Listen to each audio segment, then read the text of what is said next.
Hey everybody, welcome back to Breakfast with Bob. My name is Bob Babbitt. This is our Boston Marathon edition.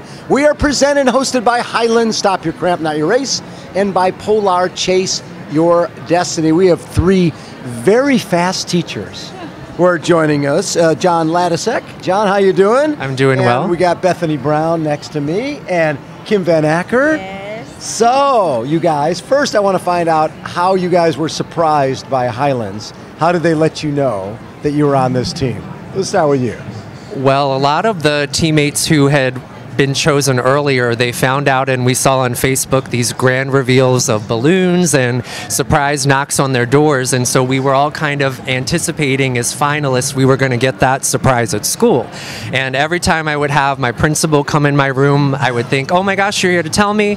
No, it's an observation. Mr. Ladesic, we need you to watch kids who can't participate in a sing-along at holidays. No, that was the truth. So I never did get my surprise at school, but one of the creative directors, Ken Chan, did a fun FaceTime call, and that's how I found out. Okay, and Kim, how'd you find out? Well, I found out right before Christmas. My good friend Dorothy Beale actually FaceTimed me, and she was on the team last year, and so Ken had her FaceTime me and say, hey, how's it going? And we were just talking, and all of a sudden she's like, well, I just wanted to let you know that you've been chosen to be on the Hyland team. I'm like, are you punking me? Is this for real? And so that's how I found out. Dorothy FaceTimed me last year. So Bethany? Mine was in December, also right before Christmas break. It was the Thursday before, and I had decided that we were done for the week, and so I had booked movie tickets for me and the kids to go. We were trying to get out the door, and my husband kept telling me, wait, I got to do something, and I got to videotape you. And I told him, we got to go to the movie. And so he told me then he videotaped. He got to reveal the news to me that I was on the team from your this year. husband. So, yeah. That is pretty cool. Yeah. So we'll go through goals. What are your goals for tomorrow? Well, I've trained for a sub-3 marathon. Wow. Pending weather. Pending weather. Put a little asterisk. That's right. That's right. And Kim, what do you? I like it when you both do that. That's right. My initial goal was 325. I'm in that window of the fast people, so right. I like to be the baby of the bunch. But the initial goal was 325. So again, pending weather, I just want to finish, and I want to be healthy and well. So that's what I'm going for tomorrow. John? The original goal with a healthy build-up was a 250. With the rain and wind and snow coming up, it's probably going to be 3 flat plus or minus. So you are the fast teachers. You guys are all planned fast. So John, tell me about your program. Where do you teach, and what makes your program different? I am an ESOL teacher, which means I teach children who come to school with English as a second language. Okay. So a lot of my students are immigrants from different countries, and they're coming to the U.S. for the first time. So we provide a lot of support with English, grammar, helping them assimilate into American culture. And where are you based? I'm right outside of D.C. in Gaithersburg, Maryland at South Lake Elementary. Oh, I bet in D.C. you're getting a lot of international people coming in. So as with trying to balance that, are you teaching these kids English and as a second language? What has been the biggest challenge for you? Well, I speak a little bit of French, but my students speak probably a dozen different languages. So trying to accommodate them through visuals, realia, modified lesson planning, anything I can to help them. It's been a balancing act because every student is a little bit different. Right. And what is it about teaching? Because obviously no one teaches to basically get rich, right? What is it about teaching that drew you in and keeps you there?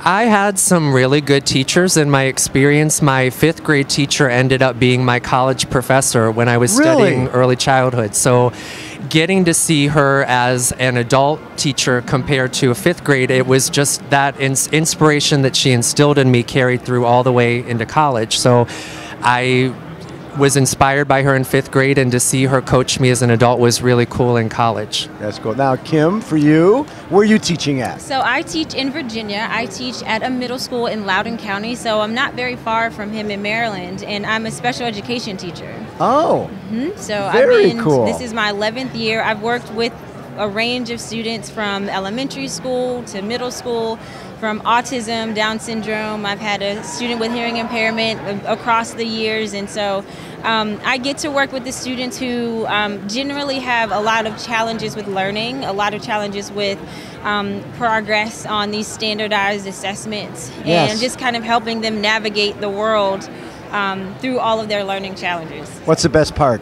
You know, the coolest part for me as a special education teacher is watching the one student who constantly struggles, watching them finally experience that success when they don't think that it's ever possible. And so I've seen a lot of that during actually this school year, and we get to talk about, you know, we do positive affirmations every day, and I talk to them about making progress over constantly, you know, always getting the A. If they're making progress, for me, that means that they're doing what they're supposed to be doing. And so a lot of times for my students, you know, they don't pass their tests. They don't pass those state assessments, and they know that when their peers are talking about it.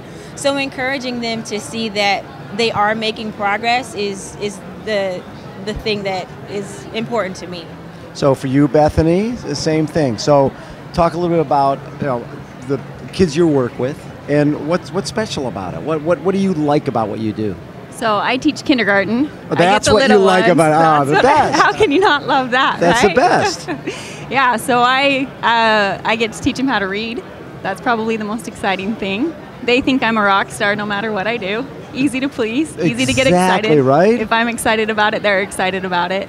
And do you find that if you come in and Absolutely. you're excited, Yeah. the kids are like, "Oh, this must be cool. Yeah. we must be doing this." Easy to please as long as I am excited about what we're teaching. Now, They do wanna the learn kids about it. know about the whole running thing? Are Yeah. they into this? Yeah, they are. It's been fun. I actually have my daughter in my class this year. You have your daughter in your class, so she gets special treatment, of course. Of course. Or the opposite, depending on Of the course, day. yes, I like that. I like that. So, Kim, for you, the running part. Yes. Do your kids know that you're a runner, and does running play a role in what you do with your kids? They do. They think they keep asking me if I'm going to win, and I tell them no, and I'm not going to be first, and that's okay. But with the positive affirmations, we've been able to talk a lot this year about thinking positively and working through challenges and setting goals. And so this will be my second marathon in this school year, and so I've used each of my marathons to talk to them about, this is how we plan for goals. This is what we do to get ready. And sometimes we don't make the mark. Sometimes we fail, and it's hard work, and you have to stick with it. So it's more so than me just teaching them about English. It's me teaching them about life and perseverance and really sticking with something, because they don't like to read a chapter book. But I'm like, you're going to have to learn perseverance. You're going to have to learn how to do things that you really just do not like to do, because that's life, you know. But if you have a goal and if it's part of that plan, you have to stick with it if you want to see it through. So it's more so about setting goals for them, because my kids are 8th grade and they're moving up to high school, and I'm like, this is only going to get harder. So if they learn to persevere through challenging times now, it just, not that it's going to be easier, it's just they're going to have the tools to know what to do. So. John, for you, I mean, 'cause you're dealing with all these different languages. Are they even understanding this whole running thing? I actually did a lot of lessons surrounding the Boston Marathon. Hyland's gave us some resources like Bobby Gibbs' children's picture book. Yes. And so we did a little bit with that. And for kids in my class, they got to see that Bobby ran in these nurse's shoes. Her feet were bleeding, and how the whole thing with women weren't allowed in the marathon. They were kind of dumbfounded by it and wanted to ask questions.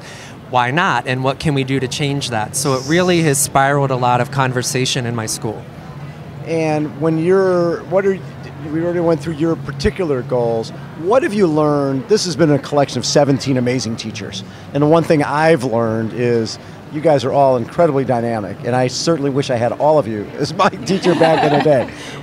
But what have you learned from some of the other teachers? And I know you've only met once, but through social, you guys have been connected. John? I think learning a lot about the other running programs like Let Me Run, Girls on the Run, Yes. Students Run LA, that I've gotten a lot of ideas for what I can do and bring back home to my school that maybe we don't have yet. So I've been really motivated now that we've had this platform with social media to do a lot of outreach in the world really through Hylands, that now I can bring that back and take the next step by maybe having a running club at school and doing a lot of social skills with that. And you know what's cool from your perspective? Running's universal, right? You don't have to really you speak each other's language just by going out and sweating together. Yes, right? And my students are really interested. We looked at the Boston Marathon program, and they saw all of the flags on Boylston Street. Yes. And some of them picked out their own flag, and they really could see themselves as a future marathoner because they were represented.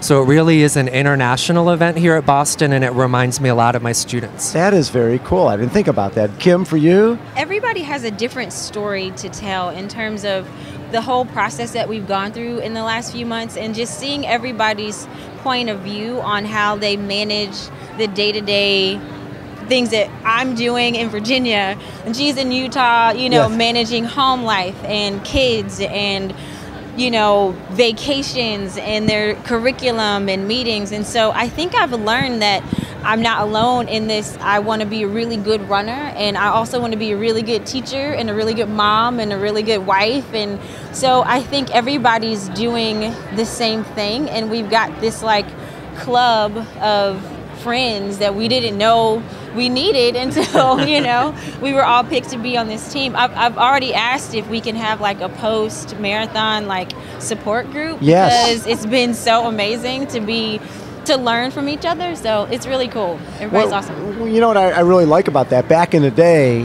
when we really didn't have the connection, right, through social media. I mean, I know from a running perspective, high school runners are better now because people are posting what they were doing. The top collegiate runners are posting their things, and the high school runners go, oh, so that's possible. Yeah. And it seems like that same type of thing is happening for teachers, where people aren't protective of what they do. They're saying, hey, this worked for me, this might work for you. Are you seeing some of that, Kimberly? Sharing is caring. We like sharing things, and it only helps. I think if we see the value in what we're doing and we're willing to give that out to others, there's, teachers are helpers by nature. And so I don't think that we mind saying, hey, this is what I've done. Maybe you want to use it, maybe not. So I think that's kind of one of the characteristics of being a good teacher is being able to share and support each other like that. And Bethany, so same type of thing for you. Have you gained something from the other teachers that you're using? Yeah, absolutely. The thing that I've loved the most is the positive vibe that all the teachers have. Oh, it's unbelievable. Just the influence that they have on people and the waves that they've been able to make has been really cool to see the positive influence that they've had. I mean, we have everyone. I'm very humbled to be on the team.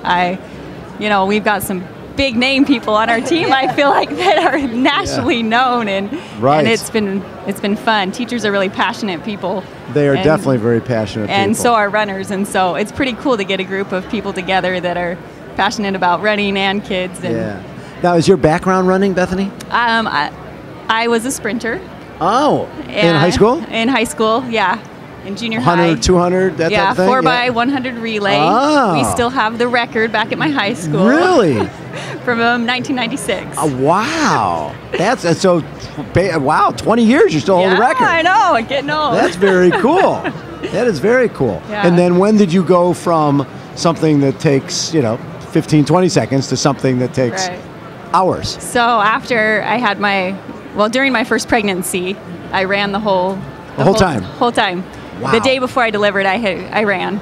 And then just a few days after, I ran again. You're a crazy woman, by the way. Yeah, well, it was my sanity saver. Yeah, it really so was, I just felt so light, and I could breathe again, and I just felt like I could run forever. And so that's when I did my first marathon, was after the birth of my first daughter. What was your first marathon? So it was out in Oregon along the Columbia River, called the Gorge Marathon. I've heard of the Gorge Marathon. Yeah. Good for you. And did you know right away, this is for me? No, I finished, and I thought I'd never do another one again. See?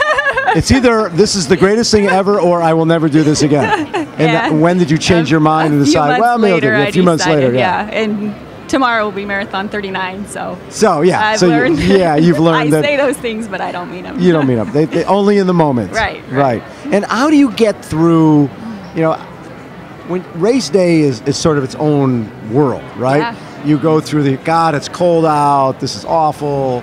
Oh, that gel was great. I mean, you go through all these highs and lows during the day. How do you handle that?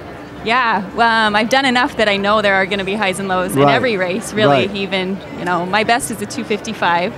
Sub 3, I love that. Yeah, I've had a couple of those. But even on those races, there's always some lows. There are. And you just question yourself, but you just push through and see what you have. Yeah. So, Kim, for you, what was the background athletically? I ran track in high school. I was an 800 runner after completely bombing the anchor leg of our 4x4. My coach quickly moved me to 800. Wait, what happened to the bombing? I just went out so fast on the first 2 laps, and this was an indoor race. And I'm like, oh, this is great. And I'm like, I'm going to die. And I did. And it was bad. And we lost. And it was not good because my high school was really competitive. Right. And so I happily moved up to the 800 and was pretty decent at that. I was a high jumper. Yes. And I went to college with no plans to run, but our college was starting a team. And I was one of the charter members of our team at Elon University. And now they've gone on to win like 2 conference championships. We didn't even have a track when I was there, so it's come a long way. Very cool. But I didn't really discover that I wanted to run distance until probably after college, just casually running. I ran my first half in 2011. And then no interest in the marathon until 2014. So Moms Run This Town. It was Outer Banks Marathon. And that's when I was really kind of thinking, ooh, Boston. And I crashed and burned. It was a 4:08, which is not bad. It's not a bad time that was your first for one. a first one. Yeah. I just needed to adjust my expectations. But since then, tomorrow will be my 5th marathon, and so I'm still a baby. Like, oh, totally. I'm a total baby in this, and I'm cool with that. I have a lot to learn, but I think it's just keep plugging at it and keep making adjustments, keep finding what works. What did you gain from marathon number 1 to through 4? I think from the first marathon, I just had, not that I had not that my expectations were too high. I just needed to know what I was getting into. I just needed to know the reality of what was going to happen because I'd never done it before. And so it just kind of lit a fire, though, for me to just kind of think about what I wanted to do and be focused on that goal and be determined. And so marathon number 2, sub 4, marathon number 3, Boston qualified. So, I mean, that's just been You're one of those slow learners, I see. Yeah. I mean, just, that's the way it happened. So, I love that. So for you, John, I imagine you had a lot of sports in your background. Yeah, I started as a soccer player and quickly realized I was faster than the coach on the sprint. So my parents researched local running programs and got me involved with track starting in 3rd grade. So I became AAU and USATF. I would go to the National Junior Olympic meets and compete. I was a state champion in 8th grade, and then throughout high school, I won 1 Maryland State Championship on a relay and had 5 top 6 finishes in the 800. Wow. So I ended up running for a Division I university, Mount St. Mary's, for a little bit, and related to teaching, during my student teaching experience, I ended up taking a break from the team because I would come back from teaching all day, taking night classes, and then I would run alone in the dark by myself. Oh, that's not fun. So I took a break, and only later, after I got my feet wet into teaching in the real world, that when I knew I could balance teaching and full-time training to get back to that level, that I took on marathoning in 2012. And going from being an 800 guy to a marathon, that's a pretty big jump. What was the toughest adaptation for you? The toughest part is, I think a lot of it is with nutrition, that running a marathon, you have to consume a lot more calories. Right. Look at your hydration, your intake of gels during a run, energy chews, which doesn't really relate to running on the track. So, and a lot of it too is maintaining the body, keeping injuries away, weight training, visiting the chiropractor, podiatrist. It's a full-time job. Sleep, all of that relates to marathoning. Yep. Wow. And when we look at this entire Highlands program, which I'm blown away by. Yeah, you guys all feel the same way. Yes. That it's been remarkable. You can just tell that they wanted to build a team. It wasn't about a bunch of individuals. A lot of thought went into what they built here. How special has this been? Just the whole weekend. I think just seeing everybody's face-to-face, we've seen each other's videos that have rolled out online and our pictures, but getting to see everybody face-to-face and run together in the 5K and to socialize at brunch and share teaching ideas and just getting to know each other personally has been really fun. And for you, Kim? Just from start to finish, just the whole idea that teachers are being honored and recognized and celebrated for what we do every single day has been just a class act in every way. From just every little detail has been so impressive. So it's been wonderful. Love that. And I think they've said most of it. Yes. Yeah, we felt like a celebrity, I think, Yes. you know, the way that they've treated us and welcomed us into the city and supported us this whole, Very several cool. months. well, thank you guys for everything you do as teachers, because obviously Thank you have the most important profession there is. There's nothing more important than what you guys do. And thanks for taking time and joining. Absolutely. Thanks for having us. All right. Thank you. That is a wrap for day 3 and 4. Breakfast with Bob, Boston Marathon Edition. We have been presented and hosted by Hyland's. Stop your cramp, not your race. Good luck to everybody who's racing tomorrow. Also brought to you by Polar, Chase Your Destiny. For my producer, John Geffram, thanks everybody for tuning in, and we'll see you on the course. Watch out for Elvis. See ya.